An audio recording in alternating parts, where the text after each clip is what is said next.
नमस्ते सर्वांना.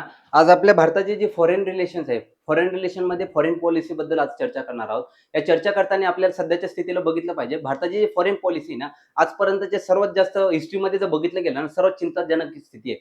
कारण की काय माहिती आहे का, आज सध्याचं भारताचं लोकेशन अशा कॉन्टिनेंटमध्ये आपण भारताचं लोकेशन बघितलं का, हा इथं आपला भारत देश आहे. समजलं?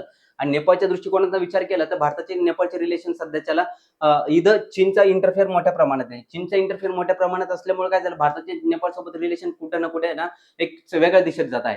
नंबर सेकंड, बांगलादेश सोबत भारताचे रिलेशन सुद्धा सध्या आताच्या स्थितीला चिंताजनक आहे. म्यानमार सोबत सुद्धा रिलेशन पूर्वेला आपली बॉर्डर लागते, तिथं सुद्धा चिंताजनक विषय आहे बिकॉज ऑफ चायनाचा इंटरफेअर.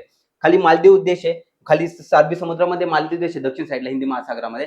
तिथं सुद्धा भारताचे रिलेशन चिंताजनक आहे, कारण बिकॉज ऑफ चायनाचा इंटरफेअर. म्हणजे चीनने अशा पद्धतीनं जाळं फेसलेलं आहे चीनने अशा स्ट्रिंग ऑफ पल्स पॉलिसीनुसार, की ज्यामुळे भारताला चारी बाजूने घेरण्याचं काम केलेलं आहे.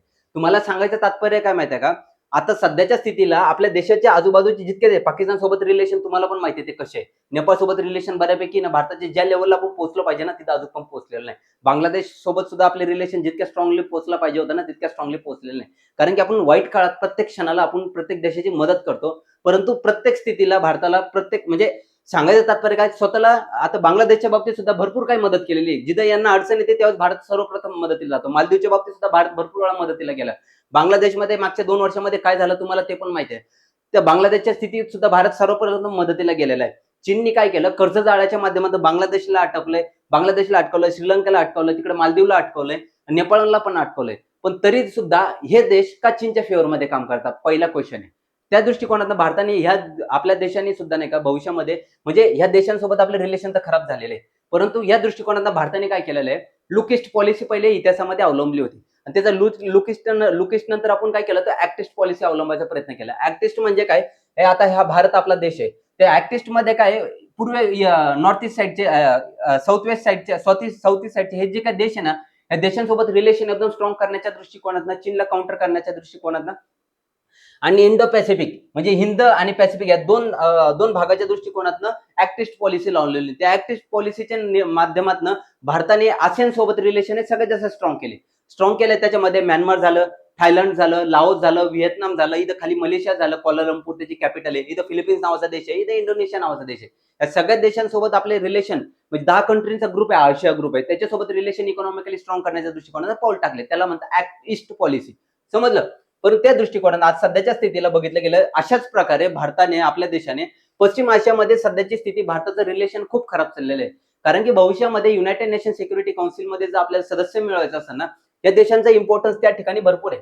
म्हणजे उदाहरण सांगितलं, पाकिस्तान सोबत आपले रिलेशन खराब आहे, परंतु इथं इराण सोबत आहे ना, करंटला काय झालेलं आहे, हा वॉर चाललेला. वॉर स्थितीमध्ये भारताने काय केलेलं आहे, इराणच्या बाबतीत आपले जे काय ना स्टेप घ्यायचं म्हणजे इराणच्या बाबतीत आपल्याला जे स्टँड घ्यायचं ना, ते क्लिअर स्टँड घेतलेलं नाही. त्यामुळे काय झालेलं आहे, इराणचे आणि भारताचे रिलेशन कुठं ना कुठे आहे ना कमी पडत आहे. म्हणजे कुठं ना कुठं खराब होण्याच्या स्थितीमध्ये आहे. आणि भारताचे रिलेशन इराण सोबत खराब झाले ना, इराणचे आणि चीनचे रिलेशन एकदम स्ट्रॉंग होत आहे. स्ट्रॉंग झाल्यामुळे काय होणार आहे, भारताचा परिणाम काय होणार आहे, भारताने इथं चाबार पोर्ट मध्ये इन्व्हेस्टमेंट केलेली आहे.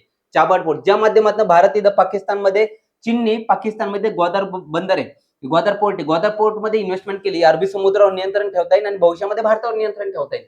म्हणजे चीनची जी काय ना स्ट्रिंग ऑफ पल्स पॉलिसी अंतर्गत तिथे ग्वादर बंदरात इन्व्हेस्टमेंट केली. भारताने याला काउंटर करण्यासाठी इराणच्या माध्यमातून इथं चाबार पोर्ट तयार केलं. चाबार पोर्ट म्हणजे चीनवर नियंत्रण ठेवता येईल आणि पाकिस्तानवर नियंत्रण ठेवता येईल आणि भविष्यामध्ये आपल्याला मध्य आशियामध्ये जाता येईल, इथं युरोपमध्ये व्यापार करता येईल. या दृष्टिकोनाचं चाबार पोर्टवर नियंत्रण ठेवलं.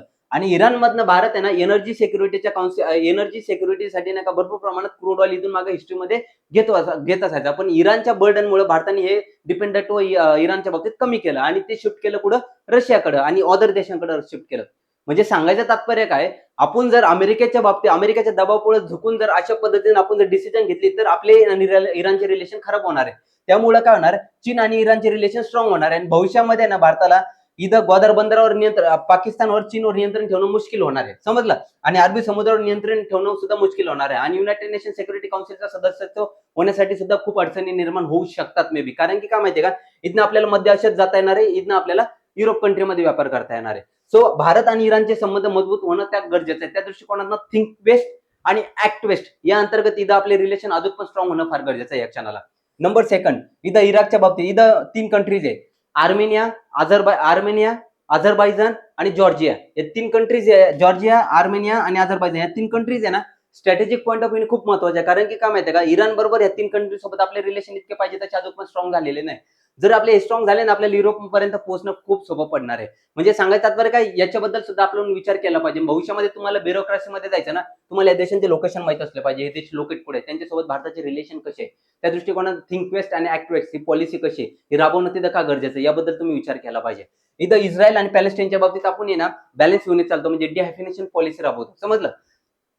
तसंच त्या पद्धतीने आपण ना इराण आणि सौदी अरेबियाच्या बाबतीत डेफिनेशन पॉलिसीचा विचार केला पाहिजे. कारण की इराण आणि सौदी अरेबिया या 2 देशांचे रिलेशन पूर्णपणे खराब आहे. त्या प्रामुख्याने तिथं म्हणजे काय, इथं शियापंथी जास्त लोक आहे, इथं सुन्नीपंथी जास्त लोक आहे, समजलं. त्याच्यानंतर इथं बहारीन, मनामा, कतार, दोहा, इथं युएई, युनायटेड अरब अमिराती आणि इथं कतार नावाचा देश आहे. या देशांसोबत सुद्धा आपले रिलेशन, हे देश आहे ना, हे देशांच्या सोबत सुद्धा आपले रिलेशन अजून स्ट्रॉंग आहे. सौदी अरेबिया सोबत आपले रिलेशन सुद्धा स्ट्रॉंग आहे. परंतु आपल्याला यांच्यात सगळ्यांमध्ये बॅलन्स येऊन चालावं लागणार. सौदी अरेबियाच्या जवळ गेलं तर इराण कुठे ना कुठे हट होत असतो. म्हणजे सांगायचं तात्पर्य काय, दोघांना आपल्याला बॅलन्स करावं लागणार आहे. इथं इस्रायल पॅलेस्टाईनला बॅलन्स करावं लागणार आहे, समजलं. आणि जसं इस्रायल काय करतं, पाकिस्तानच्या बाबतीत आपल्याला डायरेक्टली सपोर्ट करतं, की पाकिस्तानच्या बाबतीत भारतात डायरेक्ट.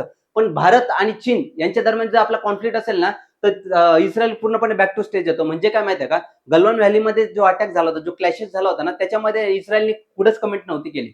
न्यूट्रल स्टान्स घेतला होता. त्या पद्धतीने भारताने सुद्धा नाही का ह्या काही गोष्टींमध्ये विचार केला पाहिजे. थिंक वेस्ट प्रमाणे ऍक्ट वेस्ट पॉलिसी राबवली ना आपण आपल्या देशाने, तर ह्या भागामध्ये आपले रिलेशन स्ट्रॉंग होऊ शकतात आणि भविष्यामध्ये युनायटेड नेशन सिक्युरिटी काउन्सिलचा सदस्य होण्यासाठी आपण पूर्णपणे ताकदीनं म्हणजे दावा करू शकतो. सो अशा पद्धतीने आपण think waste and act waste policy बद्दल आपण डिटेल चर्चा केली पाहिजे. त्या पद्धतीने अभ्यास केला पाहिजे. So all the best. Bye bye. Take care. God bless you all.